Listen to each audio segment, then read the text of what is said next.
Reunion. Hello, y'all. I was selling crack on a private jet up in the hell and back. But no confusion, this a reunion. Hello, y'all. Welcome back. Get murder here. He counting money. He said, "Can man the hell with rap." I'm only here to shit on niggas and piss on bitches. Welcome, ass. I bought jewelry and bikes, nigga. Black Benzes and white Vigors. Now I'm out here and I'm looking for more chandeliers and light fixtures. Nah. I don't like niggas, what's wrong with me? I'm a hype nigga, but this 44 turn to Michael Jordan. I look and say, take flight, nigga. Welcome back to It Is What It Is. This episode is sponsored by Underdog. The app is an easy way to make some cash just by making picks on your favorite players. Underdog is available in more than 30 states, including California, Texas, and New York, just to name a few. Underdog is offering promos every day all October, so make sure to use code Mase, Cam, or STAT to get up to $1,000 in bonus cash with your first deposit. And remember, you always get a free pick on Underdog, so you can support the show by hitting the link in the bio and downloading the Underdog app today. I'm Treasure Wilson, aka Stat Baby, along with your hosts Mase and Cam. Killer, what's going on, man? How you doing today? I'm doing wonderful, man. That's what's up, man. I'm happy. It look like you want to start something with me. Your eyes are squinting. It looks like you want to. You got some information that I don't have, or something. Like you have something that's gonna be better than what I say today. That's what it's looking like. I know you too long. It's all good. I'll be ready though. Yeah. I'll be ready. Oh, we got a special guest. Today we have a very special guest. We got Chris Mullin on the show, a two-time Olympic gold medalist and a two-time Naismith Memorial Basketball Hall of Fame inductee. Played 16 seasons in the NBA, scoring more than 17,000 points and earning all NBA honors 4 times. Chris, welcome to the show. Chris, what's good, man? Like how we got that intro together that quick. Chris, what's happening, man? TMC. How you doing, man? They call you Stat Baby? They call me Stat Baby. You're a Google master. You're like, who's this guy? But I appreciate the introduction. Of course. Yeah, thank you for stopping by. First of all, huge fans, man. Oh, thank you I'm very a huge much. fan of you guys. Yes. Thank you. One of my favorite songs of all time. For real? Yeah, man. Like, Which big one? No. Hold on. They played at the Garden when I was with the Pacers. We were high, so I was like 97 through 98, 99, 2000. you got his years right. You got it, yeah, that's right. Yeah, You from New York, yeah. Lefty, any a lefty. Finger roll. And Chris a gaucho, Mase. You know I'm a gaucho, man. Play for the Gauchos. Actually, only one tournament. Okay. I was a Riverside Church guy, but I played with Riverside as well after I left Gauchos, but I didn't like Mr. Loyce like that. I'm gonna be honest with you. I wasn't feeling You it. like Dave better? I didn't like none of them, but Mr. Loyce, I really didn't like Mr. Loyce. But I did like I like Dave McCullough. Dave Jones was cool. My favorite coaches at Gauchos was the Twins at the time when they only coached for like a year and a half, but they gave me the green light. Whoever give you the green light, that's who you think. That's who you like, man. Who's your coach at Riverside? Mr. Larch, Mr. Larch. Eggman, Kenny Williamson. Yeah. Yeah, man, great memories. Yeah. And I got up there because I went to high school at Powell Memorial, Yeah. 61st in Amsterdam. Okay. And then I met a bunch of friends that I was playing with at Powell. They were from Uptown, so that's when I first started going up there. And man, it opened up my eyes to a different way of playing. But the talent, man, you gotta bring your A game. Yeah, that's right. You come uptown, baby. You got to know what you're dealing with, man. And the first few times I got off the train, you know, I used to have one of the guys, Ed Pickney, used to walk me back to the train. Then once I got established, I was all good. That's what's all up. good. That's what's up, man. It's good to see you, Chris. Well, thank you for stopping in. We're going to talk a little basketball if that's cool. Yeah. All right, let's do it. Okay, so we're going to start with Embiid. He is sitting out preseason due to a left knee injury. He told ESPN, "I had to guess I would probably never play back-to-backs the rest of my career." So after hearing that quote from Embiid, Chris, what are you expecting from him this season? Look, when he's playing, he plays like an MVP. The back-to-backs, is not as big a deal, I don't think, because nowadays they've spread the season out where, those back-to-backs, they can get away with it. With him, it's just a matter of being healthy for the playoffs. Obviously this year with the Sixers, how they incorporate Paul George is going to be everything. They went all in for Paul George to team him up with Embiid. So, obviously he's got to be healthy to be on the floor enough. But come playoff time, it's all about matchups.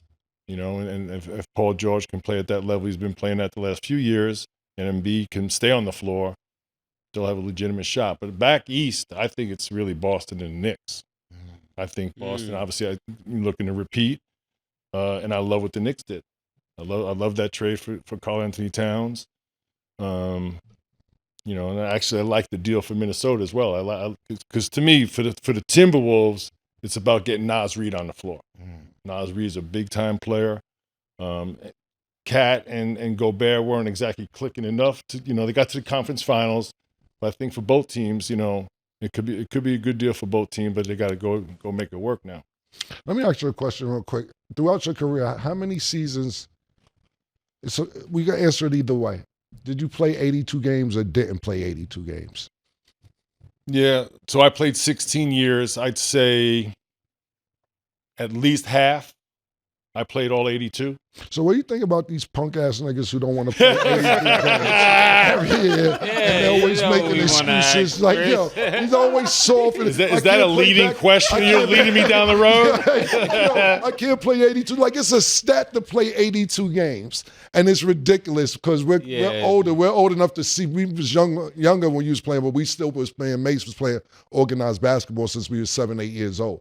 So when we sit here and see you talking about, I don't know if I could play a back-to-back game. It's messed up in my back and this, that, and the third. And I agree with you that you need to be healthy for the playoffs. But my thing is this. It's all this technology. It's all this advanced medicine. It's all these ways to preserve your body to play longer. And y'all didn't even have that back then. What do you think about that? And I know you have to be politically correct. No. But do you? I was already told no filter. Yeah. What do you think about this? First of all, I was reacting to Stat Baby's statement. Okay. That, he's injured or whatever. So if a guy is injured, you can't play, right? Right. But I do think load management is overused. Mm-hmm. You know what I mean? Again, when you're injured, you sit. Mm-hmm. If you're chipped up, you play. Right. And you don't want to do something to your body where you can't play. But if you're talking about skipping games because you want to play 20 years, that's supposed to be winning games. Right. But I do think, I go back to, you talk about like Nolan Ryan, who's an old pitcher, right? And now they have the pitch count. That's kind of where load management started in baseball, right? With all the analytics and all those different things that have taken over sports. But he always said if you don't train your body to play 82, right, that's how you do get hurt. Right. So why not train like you're going to? And if you have to miss some games, miss them. But mapping them out ahead of time, I don't think is right. That's a great assessment. If you train for 82, you're gonna be able to play 82. And then if you're going to sprain your ankle, you're going to miss some games. Yeah. The other thing too, which now these guys, and I just think there's a part of team building which is getting skipped over. Mm-hmm. There's something about chemistry, but the chemistry of going through practices, camaraderie. And I think they miss that. I do. Now I'm not there, and I'm when you grow up with it, you don't miss it because you never had it. Yeah. But I do see, I cover the Warriors for NBC Sports Bay Area, and I'm game 60, and guys say I'm trying to find my rhythm. Like, what? Maybe if you practice, you'd have some rhythm. Or I don't know what my role is. Like, dude, you're a pro. Right. We know if you can shoot, you're a shooter. Like, they brought you in the office and told you what game 70, we're trying to find our rhythm and flow. Like, dude, the season's over. Right. You're going to find your rhythm and flow for the 4th of July barbecue. Right. What are we doing? So I do think, and I don't think anyone loves it, but it's become part of, that's what they do.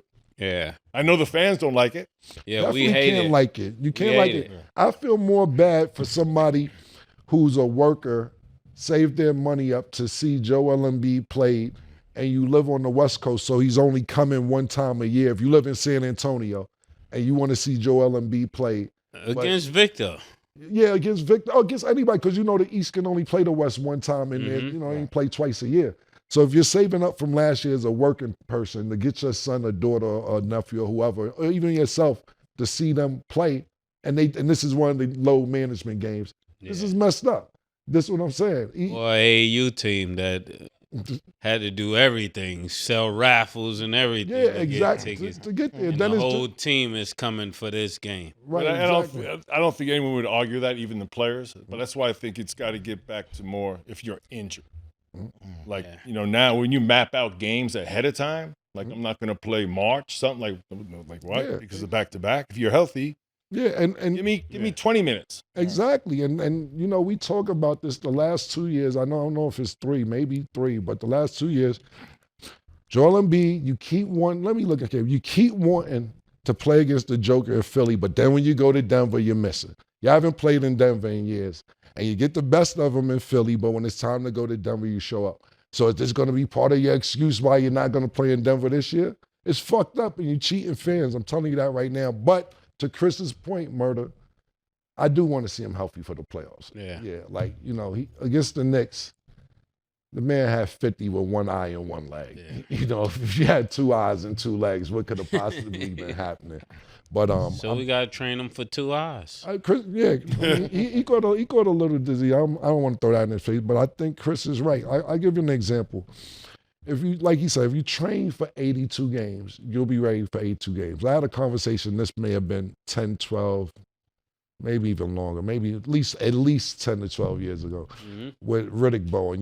He's been retired. He was trying to make a comeback, and I was like, oh yeah, he's trying to come back, and he's like, yeah, man, 4 rounds, man. I was like, they ain't gonna fight you 4 rounds, or that's gonna be at least 10, 12 rounds. He said, I'm fighting 4 rounds, Cam. Either he going or I'm going. So in his brain, he already knew I'm not training for more than 4 rounds because I'm knocking him out or he knocking me out. That's one of the other, and that's kind of to Chris's point. If you're training for 4 rounds, you're gonna fight for 4 rounds. You're not training for 10 rounds or 12 rounds or what it may be. But hey, Joel Embiid, people are fans of yours. You're the reigning MVP, and you're already sitting there calling games. I don't like it, and I'm gonna call you out all season about it. This is what I get paid to do. Yeah, I really don't like it. I'm thinking about all of the things that could come out of him playing 82 games. Like he said, the camaraderie, the courage that you give other players, and the longevity it gives yourself. Because as you start playing longer games, it's a confidence that you get through repetition that you don't get without playing. Like sometime when Chris was speaking about, the guy looking for his rhythm. Rhythm is found in repetition. It's what you do over and over that you become the master of. When you don't put in that work or that time, you just don't have it. It's not that God made him better than you. It's just he put in more work than you. Some people are on different hours in their training. Yeah, and I was just adding to your point. It's to the point where I'm not even mad at 72 games. Niggas like, y'all play 55 games, what you want from me. That's where we at. Yeah, they're not even making it to 60. Well, the other thing we know, I'm much older than you guys, but when it's over, you look back and say, damn. I could have done more. Especially if I was healthy. Yeah. Right? So, and to me, I like the boxing analogy. Right. Because my coach in college, Lou Carnesecca, was a huge boxing fan. I know Mark Jackson is too. He might be watching. Yeah. But he always used to reference Gleason's gym. Like they train harder than they have to perform. So there's something, you mentioned the daily habits. Yeah. Right. To me, to be a great anything, whether musician, ballet dancer, rock musician, it's the proper routine for shooting. It's the form, backspin, all those things at the proper routine, then the proper repetition, and then it becomes muscle memory. But you can't substitute the first two. You can't press a button to get the repetition and the routine. You hear that, White? You see my repetition. You see my bang, bang, bang. Hey, yo. Pause. Hey. Yeah. And I have not seen it, White, not this season. That's my playlist. Don't. What you know about going out? First time to guard. That's why you was shooting like that. Title One of my town. all-time favorites, for real. Yeah, Mase like, don't try to play me, nigga.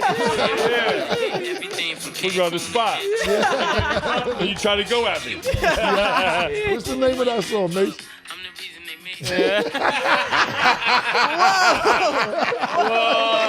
Whoa! So you don't know the name, you just know the song.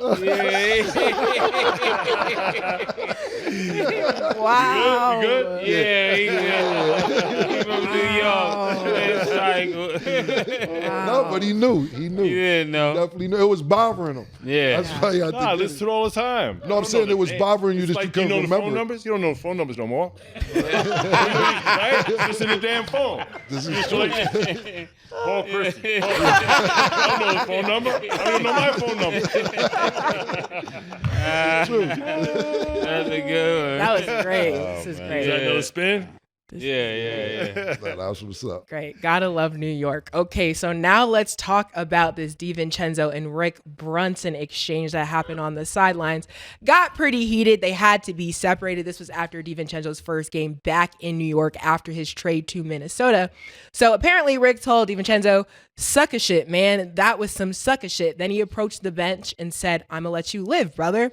DiVincenzo said, you talked to me, I was talking to Tom. You want to bring it out here for the camera. So after, people thought DiVincenzo said, thanks for the trade, but he later clarified it wasn't about the trade, it was about the finish. So after hearing this clarification, then seeing the footage of the sideline exchange, what did you guys think about that interaction? Chris, I'll let you go first. And then do you think DiVincenzo is upset? Or do you think it really wasn't that big of a deal based off of what he said? Obviously there's some bad blood there. I mean, Yeah. leading up to this game, they would say there's nothing, we're all good. But I think that trade came out of left field. Mm-hmm. He's come off his best season. He had a great season. Yeah, he was shooting. Made the most threes in Knicks history for a season. So he had a great year. Chemistry was there. So I think he got kind of, surprised by that deal. I don't know many people that want to go from New York to Minnesota. So that's another factor.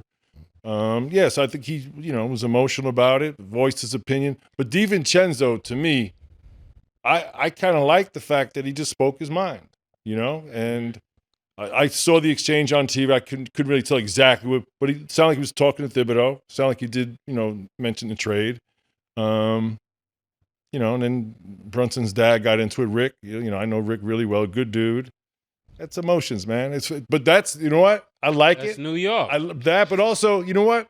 It shows they care. It's a preseason game, which kind of means nothing really, but they got some emotion about it. I like that. I like the passion, and I like the fact that they care, as opposed to not showing up. All right. I actually think he's better off in Minnesota. Actually, being a shooter on a team with Anthony Edwards, with the way he's always slashing, he's gonna get buckets all day. And I think the rotation is better for him because he'll get more minutes. Whereas if he was on this team with Miles, you wouldn't put him in over Miles. You know what I'm saying? So he would be missing out on some minutes playing with the Knicks, even though his time on the court will be very memorable. I think is a better option of him even starting when it comes to the Minnesota team. That wouldn't have happened on the Knicks. I think Thibodeau is set on playing smart. What's his name? Josh Hart. And I don't think that's the best rotation, but that's his right to do as the head coach. Who said I'm gonna let you live? Yeah, Rick told him that. He's like, Rick Rick told he DiVincenzo. said, sucker shit, I'm gonna let you live, brother. And then So Rick said that's that sucker shit too? Yeah. Oh, this a new generation pops. It's that sucker shit. I'm gonna let you live. I thought DiVincenzo told him that. Yeah. That's Rick said that's that sucker shit. I'm gonna let you live. Yeah. I like that, Rick. I like that dialogue. Look, Chris hit the nail on the head for us. It's emotion. They thought they was gonna be thrilling Nova, killing Nova, Villanova, especially when they did the trade for nigga from Brooklyn. Miles. Mikal Bridges. Mikal Bridges. Mikal Bridges. I kept saying Miles. Yeah, so it's like they like, yeah, it's about to happen. We about to show these niggas we won the national championship. And like Chris just said, that trade came out of left field. Yeah. When they probably, you got to think about this as friends and as my high school teammate. If we had went to another level and then we're in the pros and we like, and there's 2 more people we fuck with like that. And then they like, niggas gonna find out what we about. And they let you go on the Vancouver. And then niggas like, Yo, because now our conversation is weird, like, yo, that's fucked up. Now you got to think about this afterwards. Now imagine my father being part of the coaching staff. And then niggas is whispering behind my back like, Jalen could have said, son, you know his father was the one started put. You feel me, P? Yeah, all of that is going on. All that's going on. All that's going on. Nigga, father wasn't fucking me anyway. We went to, you start bringing up shit that don't got nothing to do with basketball. The nigga did ask you about the condo. Yeah. I asked him about some rent one time. Ever since that shit been going left. Yeah, exactly. You know what I'm saying? So I seen what Stat didn't say, because this was all after the game. He was on the foul line and he said, I don't know who he's talking to, if it was Rick or Thibodeau, but he said, this is what happens when they let you run things. Yeah. This is what happens when they let you run things.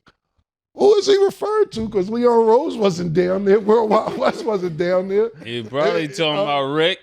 James Dolan wasn't down there. And them. They let you make the decision. That's my and y'all point. niggas decided behind my back. This is exactly what I'm talking about. Yeah. This high emotion. Because when they was actually after the game, going back and forth, you see Jalen Brunson in the middle trying to talk to DiVincenzo like, my pops be wildin', I know. It's all good, man. You know he be bugging. But he fucked them kids' dream up because they thought that they possibly had a chance to do something. Win a chip together. I mean, at least go to the, I agree with Chris. I think it's Boston. They have the most chemistry, the most camaraderie. They've been, as young as they are, they've been to 5 conference championships. The year before last, they went to the championship. Their coach get fired. They go back to the conference finals with a brand new coach. The coach second year coach comes in, then they win the championship. I think if they keep this core together, that they'll be out for a while, because they do have the most chemistry and camaraderie. Even though I do like what the Knicks did, but I would have liked to see what had happened with the Knicks prior constructed before the trade. But you got to think about it. It was just a commercial out during the summer where Julius Randle was sunning Jalen Brunson like, hey, go to the store for me. Hey, go get the chips for me. Work. Yo, go get my sneakers from Sneaker. Go to the cleaners for me. And that didn't age well. Things have changed. Yeah, but that was a national commercial. And now it's like, no more shining shoes, man. No more shining shoes. It's No more shine box. Shoes. Yeah. Go get your shine box. Yeah. It ain't no more shine box. So now, I think Keep them in there. keep them in there. I think personally that this is one of those situations where it kind of was Julius Randle's team, and they don't want to divert back to that because everybody sees it's Jalen Brunson's team. Yeah. And now it's going to be in an awkward place with Brunson coming back and he's not getting the shot selections that he wants. They're not running the offense through him, etc. So I think they did what was best. I'm not mad at the Cat trade, but obviously it's some mixed up emotions in there. I wish they would have sent Josh Hart and Randall. That would have been better for the team. Well, they also had a decision to either re-sign Julius Randle or not, right? So that was something that was looming also. So you take care of that, you move him on. Right. But I agree with you, Mase. I think this could be a really good situation for DiVincenzo and Randle. I do think the real key is Naz Reid to play next to Gobert, because he can get out there and switch pick and rolls and all those things. So where do you play Randle? I play him. You know what? I play him more like a small ball 5, almost offensively. Yeah. Obviously, you got to get Gobert out of that lane a little bit. But Naz shoots threes. He can be kind of like a small ball 5. So that guy Finch is a good coach. He's a really creative offensive coach. So who would be your starting five for that in team? Minnesota, Yes. they still got Conley, DiVincenzo, Anthony Edwards, probably Nas. Gobert. Or maybe they bring Nas off. I don't know. It depends. They might put You see Randall. what They I'm might saying? yeah, but That's the problem. that's Somebody's their gonna- problem. Yeah, somebody's But the going thing to be about- unhappy But coming But off the thing the about bench. it is Nas came off the bench last year. That's a fact. Yeah. You know what I'm saying? And he excelled off the bench. He was super. Did he get 6 man of the year last year? Who got 6 man of the year? Google It that. was. I think he was 6 man. And by the way, he's only making like $9 million. He about Yeah, to it get was. the money though. Yeah, he was 6 man of the year No, last but year. right now, You know Chris getting money, right? He said he's You're only only making, getting 9 he's only million. making $9 million. I thought that. relatively speaking, man. Yeah, he's only making $9 million. I like that. He's a New Yorker. Yeah. And then But if you 6 man of the year, you 6 man of the year again this year. Yeah. That's what I would do. Me personally, look, Joe Ginobili for years could have started. Yeah. It worked out. I'm sorry, Stat. oh yeah, you're all good. Just before we go to the next question, I got to ask you: do you like the Cat trade? Do you think this I is do. a good trade? Okay. I like it. I mean, this day and age, there's probably 3, maybe 4 centers that play down the post. He can guard the post. More importantly, to me, the big thing with Cat, and I saw them play, I think it was their last exhibition, a few minutes. Him and Brunson look really good in the pick and roll. Just don't live at the 3-point line. That's with these big guys. It's a great skill to have, but if you become exclusively a 3-point shooter, if I'm coaching against you, I'm just going to put a small forward on you and make you guard me at the other end. So he's going to have to put pressure on the rim, pressure on the paint with some pick and rolls, pick and dives, and some post-ups. And if he can balance that out, he's as talented as any big man in the league. Really, I mean, he's a big-time talent. And the Knicks are at the point where, you know, like I said, they had to make a decision on Randall's contract, so they kind of took care of that. And with DiVincenzo, I think they'll miss. But with Mikal Bridges, they kind of replaced him with the more defensive-minded player, with Bridges, who that's more of a Thibodeau fit. And that's might have been where that comment came from. Right. They letting you run shit. I made the most threes in Knick history, and you got rid of me. Yeah. Well, that's one of the questions. I'm just giving you a heads up before Sin comes in. Why don't we get mad at the big man for shooting threes? We need to complain about that more. That's Yeah, I saw Cat trail Jalen, and he just came down, you know, running the fast break. You know how the big man come down last down the middle pause, and he just caught the ball and hit the 3. I was like, this actually could work for them.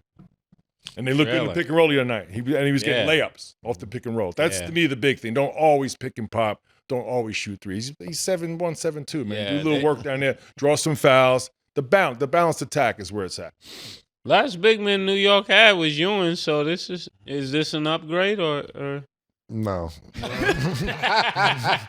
not to further. I mean, in today's, you know, you gotta realize not ever nobody big That's man. a good question though. No, I'm People saying- want to know. Steph Curry changed the game to where big men started wanting to shoot threes. As far as a legit big man in the 90s, And the import of, you know, a third of the NBA now is foreign-born players. And they've always been more perimeter-oriented. Is he shooting it? Is Cat shooting the 3 like and this would be a question you can answer. Is he like Sam Perkins? Yeah, I mean, accuracy-wise, yeah, Big Sam from Brooklyn. You know, Yeah. Sammy P was my guy. Accuracy-wise, but nowadays they shoot so many more. Sam probably shot, in his heyday, 3 a game. Yeah. 4 a game. Now these guys shoot 8 or 10. But Cat's percentage, he's over 40%. I mean, he shoots it like a small forward. yeah, that's what I was looking at when I was looking at the trade. His actual, and I'm not saying he shoots as many as DiVincenzo or Randall, but his shooting percentage from 3-point land is better than both of theirs. Yeah. And last time I checked, it's better to have a shot maker than a shot taker. There you go. There Talk it that is. shit, Chris. That's right here. So have a shot taker than a shot Take Okay, so we got. That's gonna be the argument tomorrow at Whitenham game. You taking shots, I'm making shots. I cannot wait. You said this last week, man. The stage was last week, but we'll see what happens for the next game. We'll see. Maybe it'll change a little bit. So we got one more topic before we go to break. So Lonzo Ball is expected to make his return to basketball this Wednesday. He last played January 14th, 2022, and is coming back from cartilage transplant surgery. What are you expecting from him this season? And then just the Bulls as a whole. How are we feeling about their team? Yeah, I mean, it's been unfortunate. He's with 2 full years, almost 3. Yeah.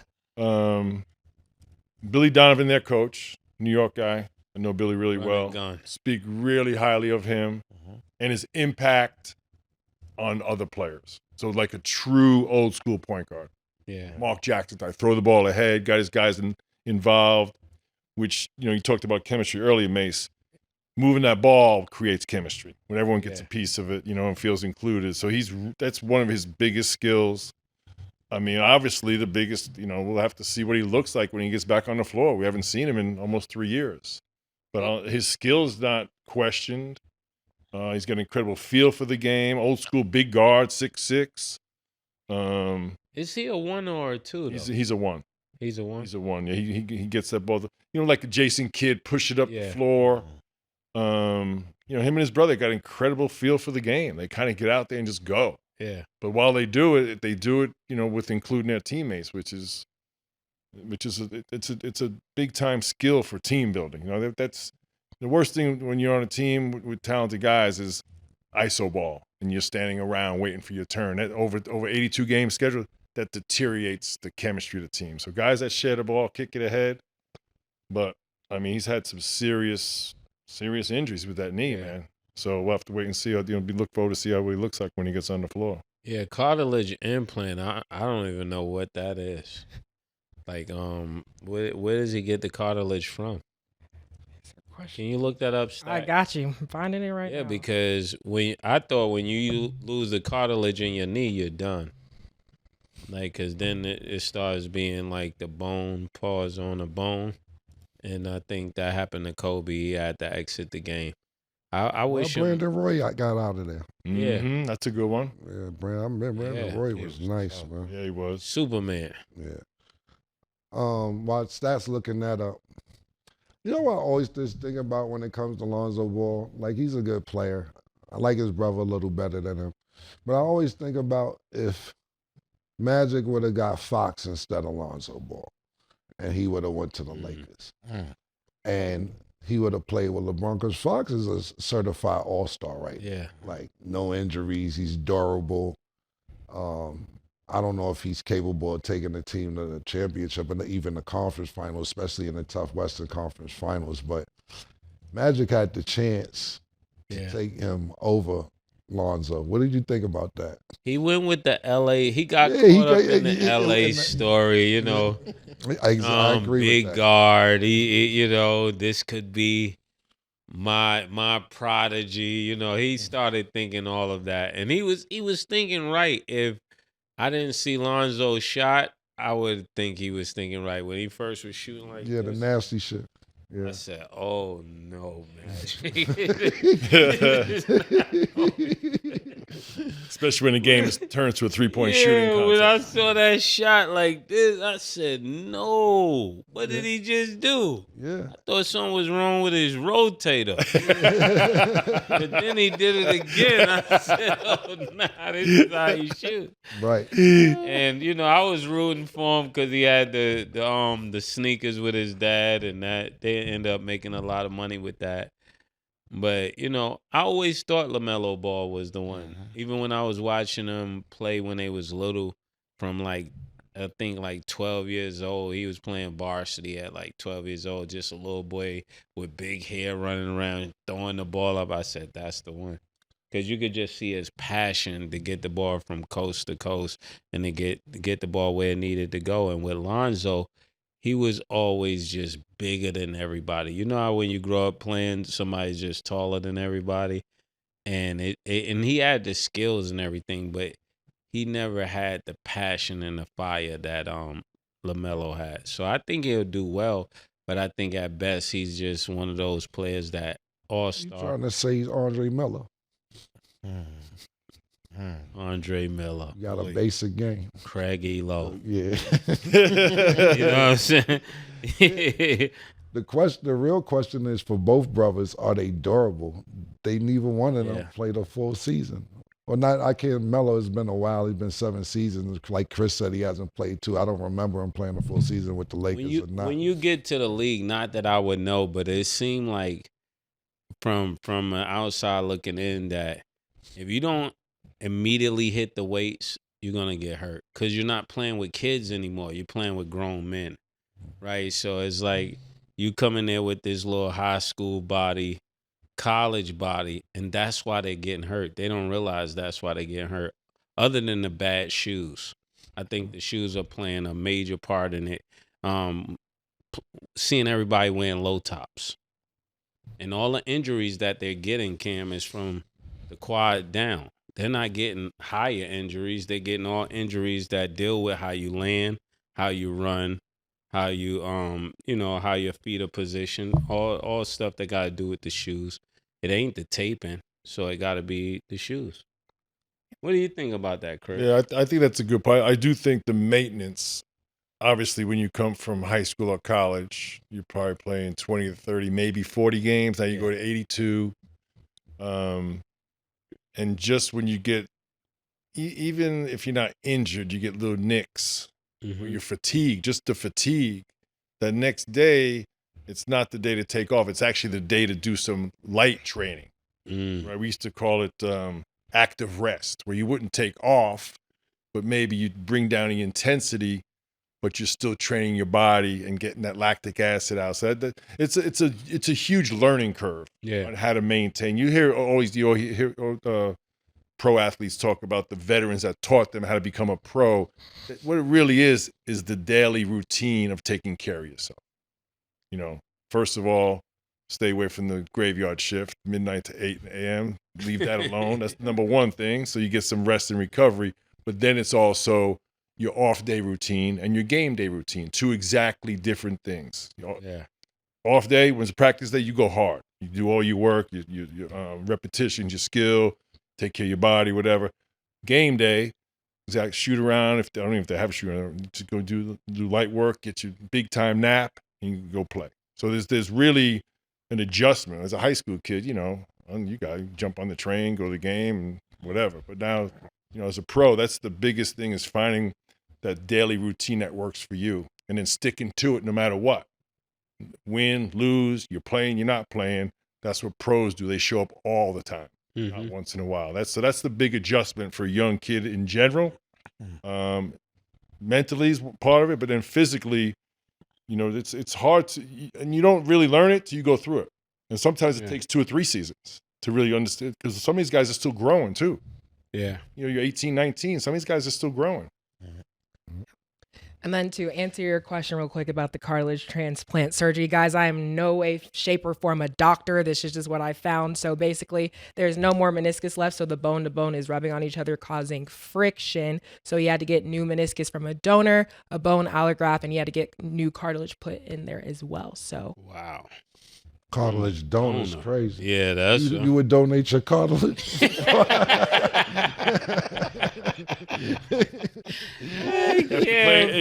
We also played outside a lot. Yeah, on the cartilage on the Hawks. Yeah, right. Wooden floor is not messing your college up. It's Citywide and Elmcore. I just was talking about Citywide the other day. Matter of fact, today. Yeah. I told Michael Irvin, when I play somebody got to win, somebody got to lose. I put that on the mic when I called they Michael play Irvin. that after the playoffs. No, after anybody lost, they used to play that. If you lost, you was pissed because you got to hear that shit. Other team better not smirk. Not even a little bit. Listen, I know we about to go to break, but let me ask you a couple personal questions real quick, and just basketball related. I'm talking about, who's the toughest person you ever played against throughout your career? Well, the best player I ever played against was Michael Jordan. We came out of high school the same year, 81. Was in college. Fortunately, I got to play with him in 84, 92 Olympics. So by far the best player. They came after, Magic and Larry. But for me, and this not being demeaning, every time I stepped on the court, I'm going back to my freshman year in high school.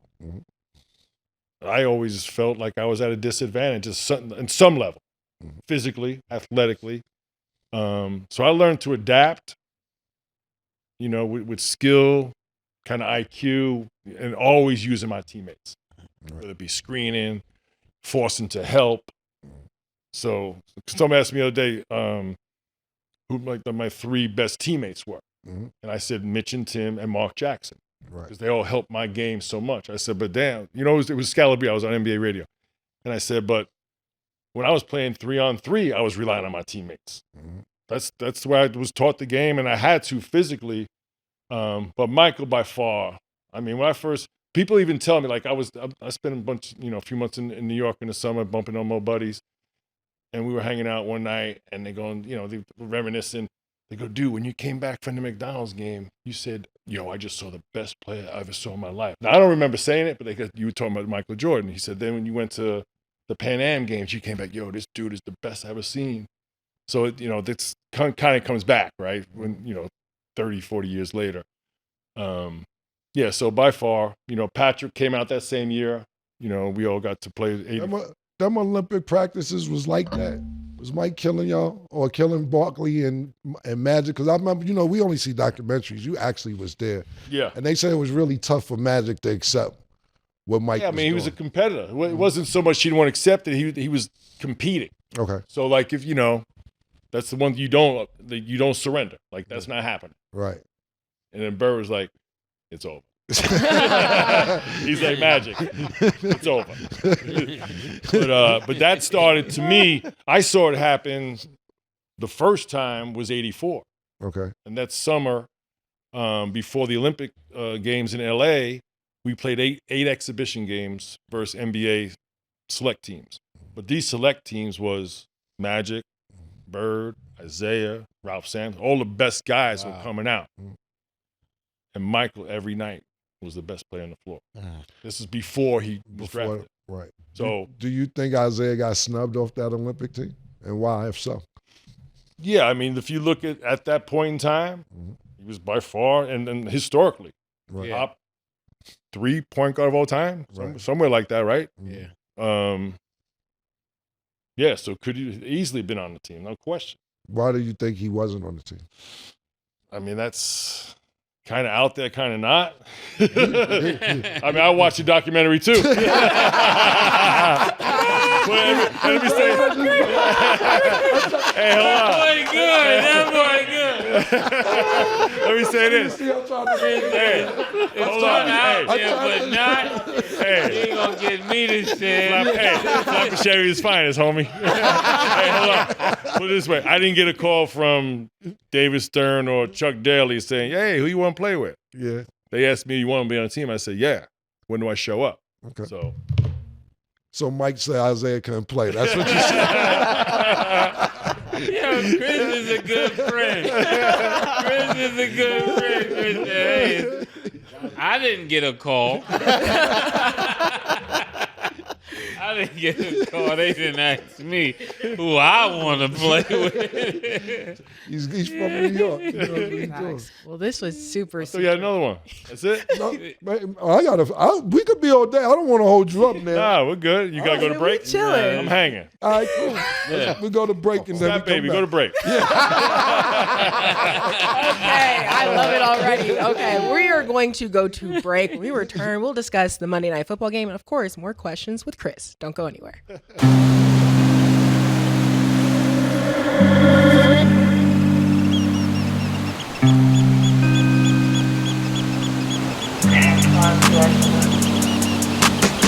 She called this thing about toxic. 4 years and counting. Got you feeling like an option. Maybe I'm my own problem, babe. She tired of hearing I don't know. What's stubborn in me won't fall. Dealing with this thing called trust. But she really thinking about it. She wanna be free. Why am I in this woman? She wanna be free. Hell, I don't wanna see her walk away. I wish somebody told me the rules. Disagreements let her win, and it's cool. Even when I'm right, this ain't about you. Welcome back. Now let's get into our Underdog picks of the day. On Sunday, the Eagles will play the Giants. Underdog has Jalen Hurts at 231.5 passing yards. Do you have him higher or lower, Mase? I'm going higher. They put some good numbers up Underdog, like where it's right on the nip. I'm gonna go lower. They're playing the Jaguars, right? The Giants. Oh, yeah, he can get that against the Giants. Okay. Saquon's at 85.5 rushing yards. Do you have him higher or lower, Cam? Nigga may feel away, but the Giants, probably got a little attitude. Yeah, he got to go higher. I'm gonna go higher for Saquon. Yeah, got to go higher. He got to get this. This is for his rep. Okay. Personal, yeah. And Personal. Daniel Jones is at 210.5 passing yards. Do you have him higher or lower, Mase? Daniel Jones. 210. And a half. And a half. This is important. Higher. Okay. I got no faith in Daniel. Low. Okay. If y'all like these picks, remember you always get a free pick if you're not already on Underdog. So make sure to support the show by signing up, and you can make your picks too. We're joined back with Chris Mullin. So this is a real interesting story we're going to talk about. So a businessman was convicted of scamming Dwight Howard out of millions of dollars to buy the WNBA's Atlanta Dream. Apparently, the businessman sent him a vision plan to purchase the team. The vision plan falsely claimed that a number of celebrities and companies, including Tyler Perry, Issa Rae, and Naomi Osaka, had agreed to be advisors to the Dream or to sponsor the Dream after Howard purchased it. He also found out, this is on a podcast, he had an offer from the Lakers, but he was lied to. He said, I was so shocked to hear the Lakers had an offer for me, but my so-called agent told me lies. Same agent that cost me $7 million. I'm glad me and Jeannie cleared that up. I know it's too late, but why not? There's a lot to unpack. So first, let's talk about him being lied to about being able to buy the Atlanta Dream. Chris, what is your thoughts on just that situation as a whole? I'm confused. Yeah, it's a lot. It's a lot to unpack. How much money did he give towards the Dream? Yeah, so apparently he gave him $7 million because he was being told that if he gave that money up front, that they would sponsor the team after he purchased it. So he thought he was getting a steal, being able to purchase This is a that better question and before we dive Yeah. into the rest of it. And Chris could probably be, suited to answer this. And me and Mase as well. Not to the I don't know how niggas just stealing $7 million. You trust somebody that much. For athletes and newer athletes who have agents and people who have Managers. managers and people who have access to your accounts. What advice could you give them to manage their money so something like this wouldn't happen? Because we hear about this story over and over and over, whether it's Antoine Walker or Latrell Sprewell or certain people who just keep losing their money. How are you today to be like, he only getting $9 million, to where you can still talk like that?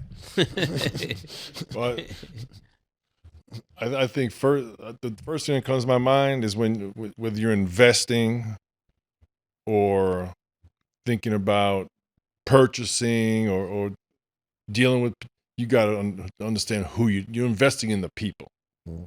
That's what you're investing in, the trust. And I think when you have a lot of money, sometimes you get careless. So first of all, no one has access to your accounts.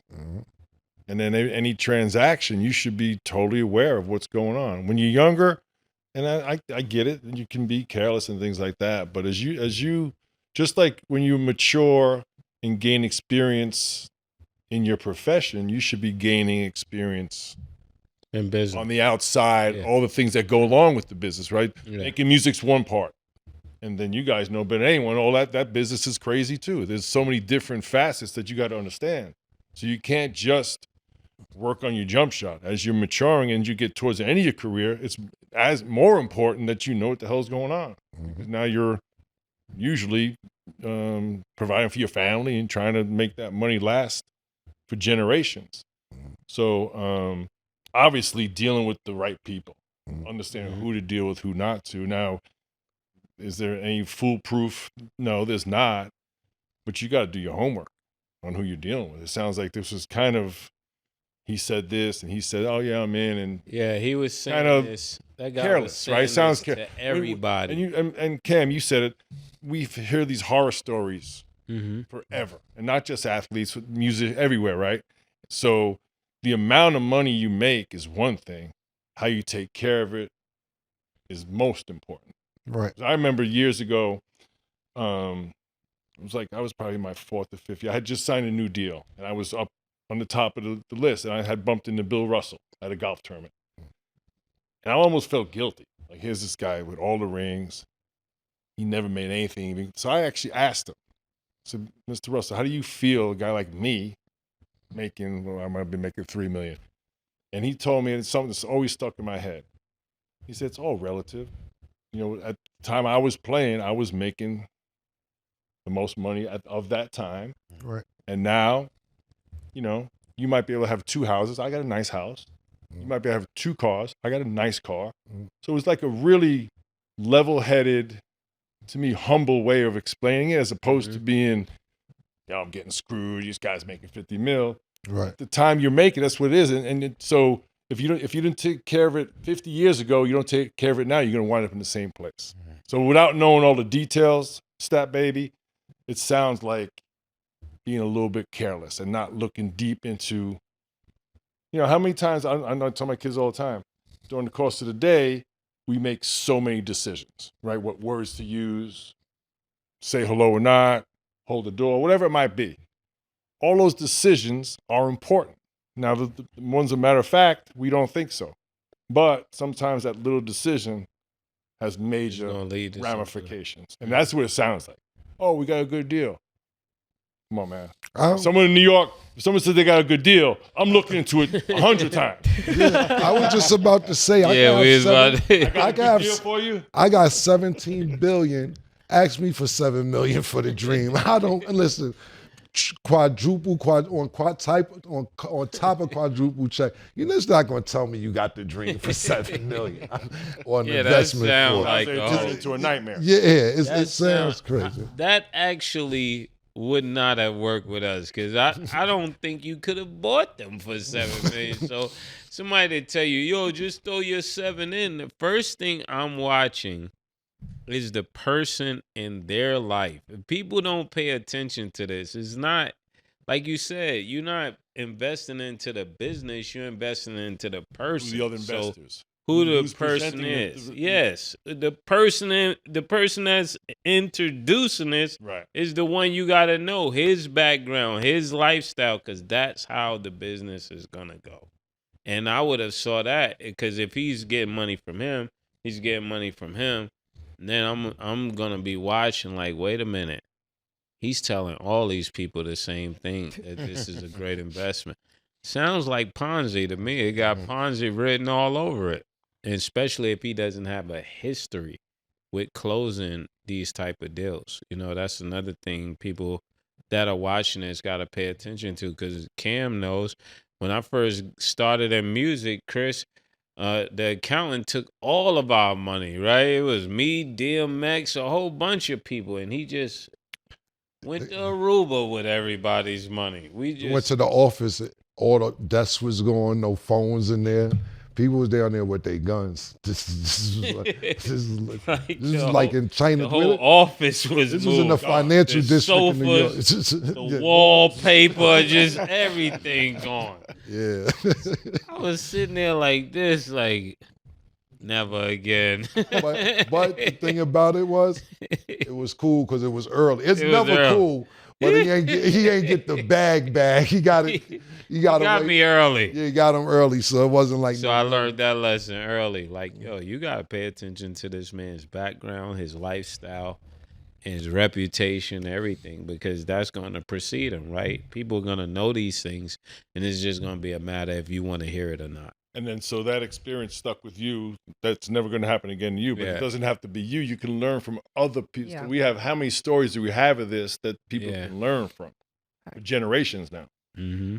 That's a great point. Now, what's the second part? Because Chris was right. It's Yeah, like 19 no, parts to I know this. there's a lot in it. Like, so basically, he also said that he found out that he had an offer from the Lakers, but he was lied to, and he called his agent who was lying to him about it. So basically, this is the same person agent that's scammed him out of the money, and that same guy spent that money to get a $3.7 million mansion, a Rolls Royce, a Lamborghini, a Porsche. And then Dwight Howard only found out he didn't have the dream bought when he saw on ESPN that somebody else had bought it. And I promise you, I'm not making this up. This is from the U.S. Attorney's Office. So what happens in New to York. his deal I'm that saying, the I think- Lakers offer? But that's what I'm trying to say. Yeah. I just think we should explain because, so for the audience, basically, what Stat is explaining, because she's unpacking a lot, is that this guy can't be trusted. Yes. So part A of it is that he told Dwight Howard that he's going to get the dream. That's the first part that we just discussed. The second part is he's saying that, hey, the Lakers got an offer for you. And now his credibility, which Mase was just talking about previously, is kind of out the window. So now the question should be is, Mase, what do you think about him even telling him that he had an offer from the Lakers? He should have to pay all of this. Calvin Darting should have to pay all of this back. And so he should be in debt of $15 million to Dwight Howard, because it's $7 million just for the investment, the initial investment. Then it's another 7 or 8 to the Lakers. He owed that man that money. If he was to go to court, he ain't gonna get it. He but never I'm just getting saying. that money back. You can, Yeah, you can pack you it just said We what went from it is what it is, the hot bench. Yeah, when he come home out the feds, he owed 15. Yeah. So you said he didn't tell him about the Laker offer. He is that didn't right? tell him. He about it. didn't tell him about the offer. It was just all, he was telling him all lies. So So same everything- guy, Yes. same result. Yeah. Yeah, exactly. Scumbag. Ponzi. But why wouldn't he tell him that the Lakers had 7 for him? Because that could have been the way he finessed the other 7.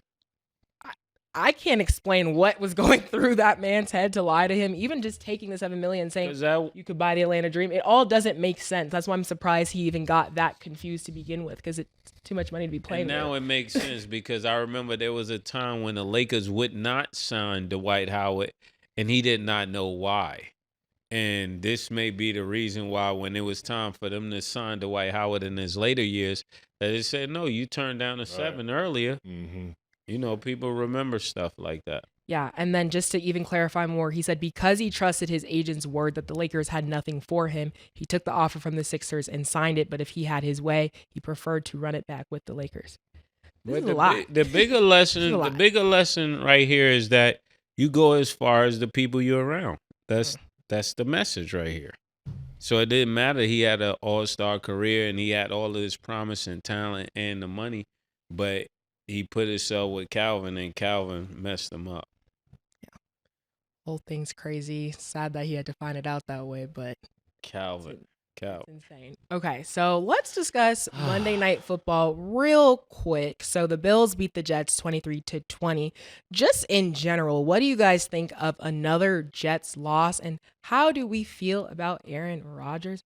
Mase, gonna let you go first, because No, how we feeling about I Mr. want to Rodgers? hear what Chris got to say. He's a fellow New Yorker. How do you feel about Aaron Rodgers losing all these games in a New York uniform? I'm still waiting for Joe Namath, man.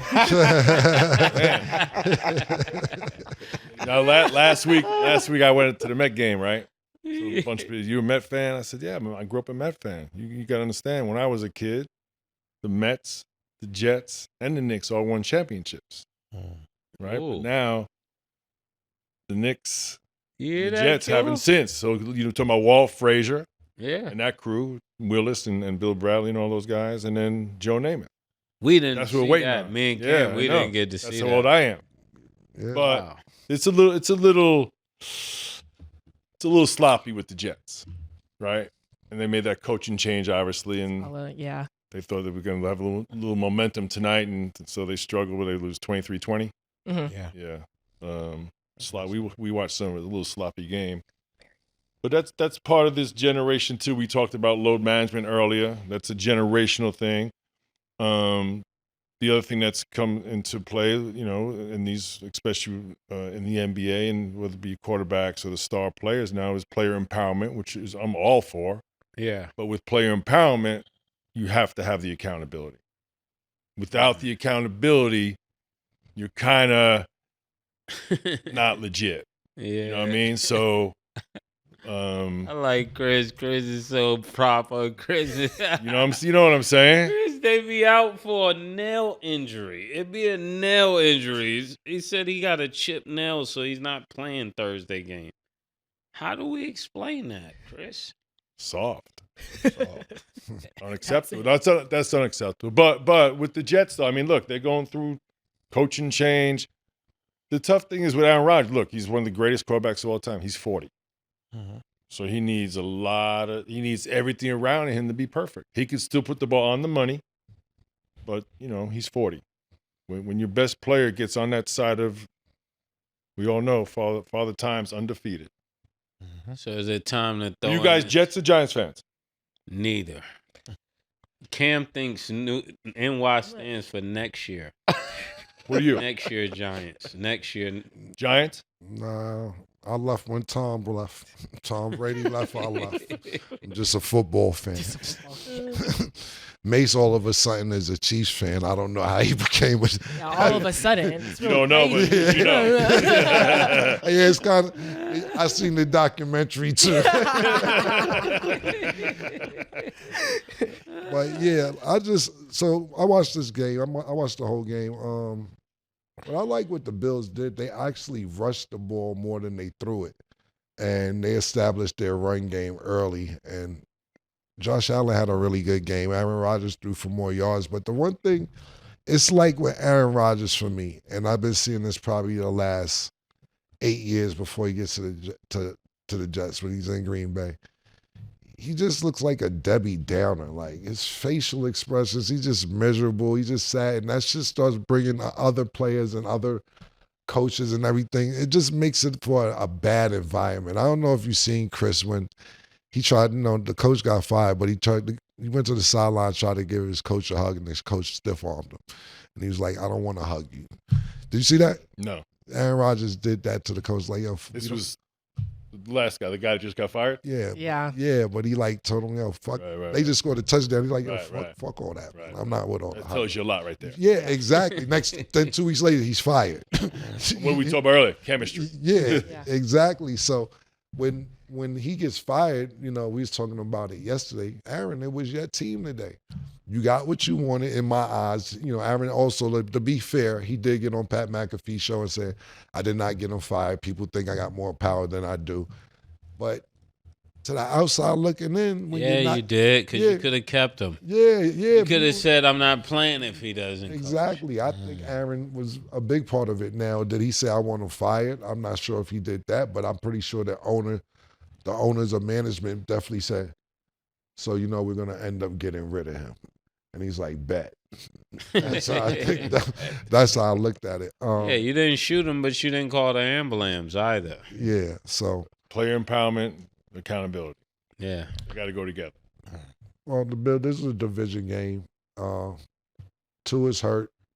Bills are back in top of the division. Looks like it's going to be their division, but we'll see if Devontae Adams comes over, like I said. Yeah. I don't like this for Rodgers. Like, with him losing consecutively like this, it makes his attitude stand out even more. A lot of times when you're winning, you get away with a lot of things.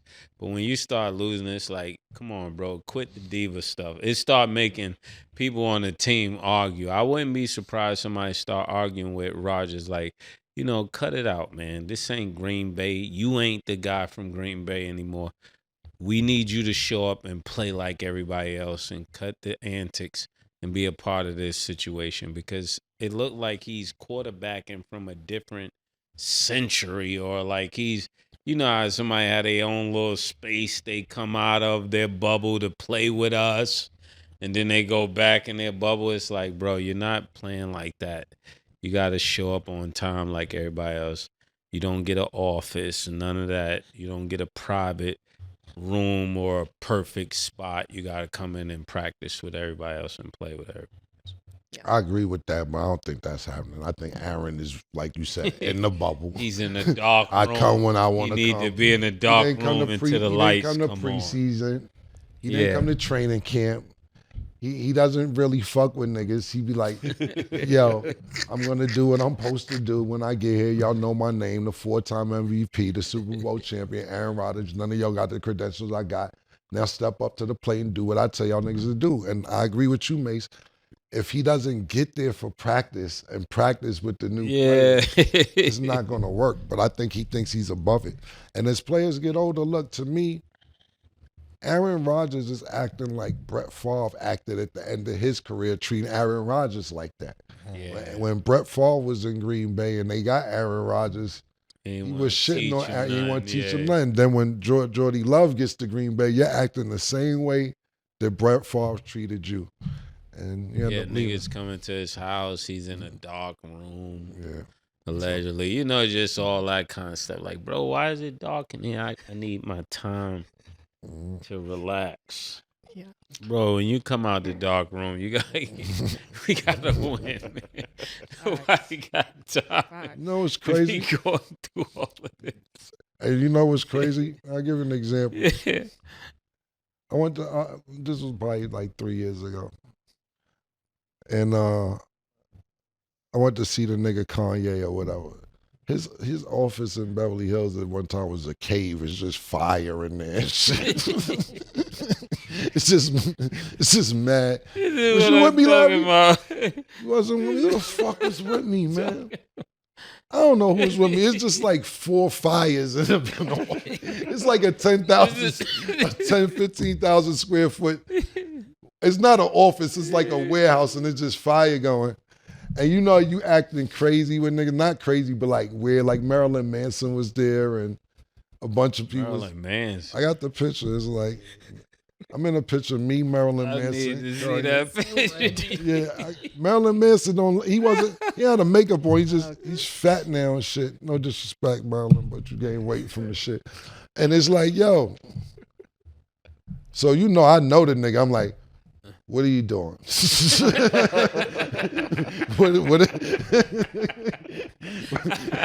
I hope you ain't in here whopping. Nigga cut through all that. Cut through all that hair shit. Yo, I hope you ain't in here.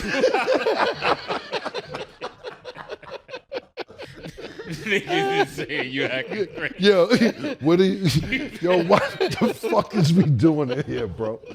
And then they serving dinner on the shit about as big as this desk here, but the portions literally like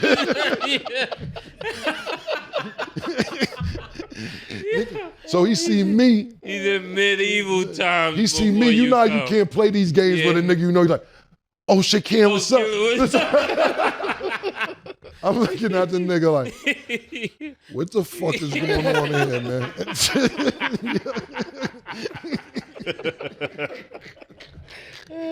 Yeah, don't have me on no camera.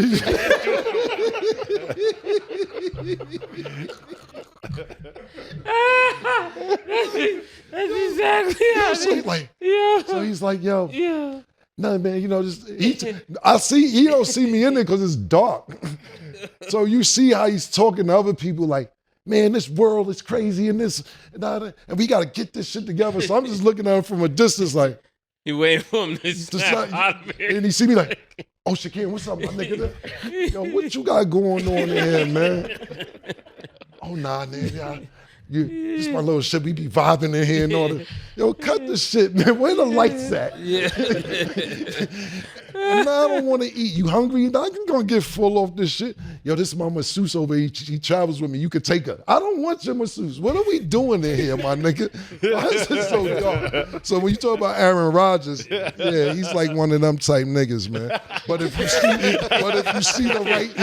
see if a nigga that know Aaron Rodgers, he'll snap out of it. He gonna snap out of it like, yo, Aaron. You need Charles Woods in the one of them to run to. What you keep running around with this earth flat shit? Like, you got to know the right person to make you snap out of that.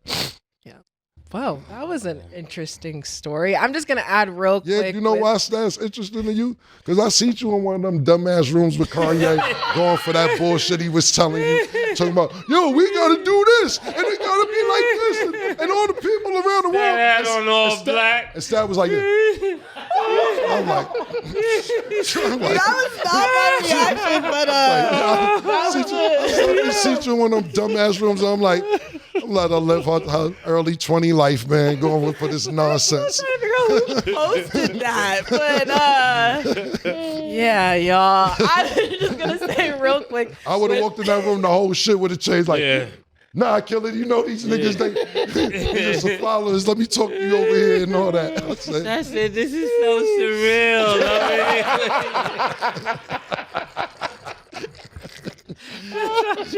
You can see her face. This is so surreal for me.